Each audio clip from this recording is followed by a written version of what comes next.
Let f of x equal 3x to the fifth plus x, and g of x equal x squared minus 1. A. Construct the following functions. First of all, construct j of x is equal to f of x plus g of x. In other words, find the sum of the two functions.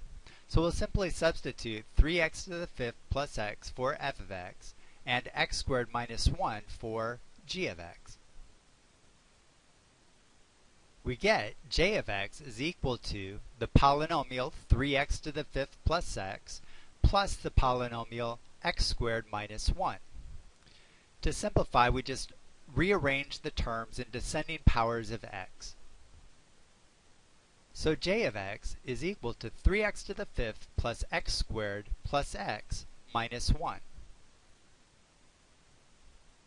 Next, to construct k of x, we need to find the difference of two functions.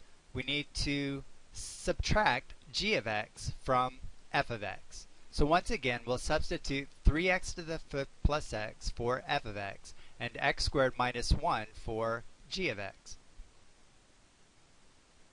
So k of x is equal to the polynomial 3x to the fifth plus x minus the polynomial x squared minus 1.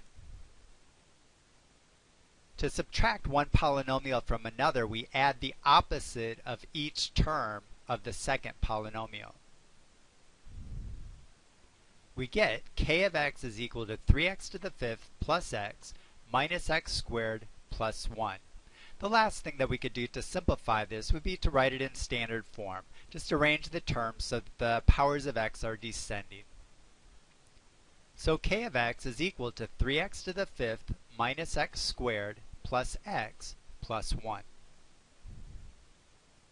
Finally, to construct m of x, we need to find the product of the two functions. We'll take f of x and multiply by g of x. That gives us m of x is equal to the polynomial 3x to the fifth plus x times the polynomial x squared minus 1. To multiply two polynomials, we multiply each term of the first polynomial by each term of the second.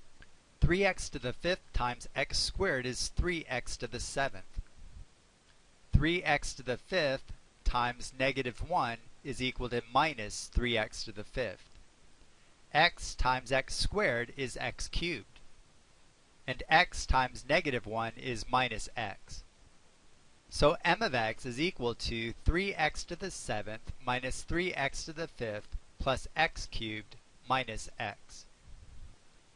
For part B, we're asked to evaluate j of 2, k of 3, and m of negative 1. So we'll use the functions that we've just constructed to do this. To find j of 2, we'll substitute 2 for x in our formula for j of x. We get 3 times 2 to the fifth plus 2 squared plus 2 minus 1. We can use a calculator to evaluate, and we get 101. To find k of 3, we substitute 3 for each x in our formula for k of x. We get 3 times 3 to the fifth minus 3 squared plus 3 plus 1. When we use a calculator to evaluate, we get 724. Finally, to evaluate m of negative 1, we substitute negative 1 for x in our formula for m of x, and then evaluate. We get 3 times negative 1 to the seventh minus 3 times negative 1 to the fifth plus negative 1 to the third minus negative 1, which all simplifies to 0.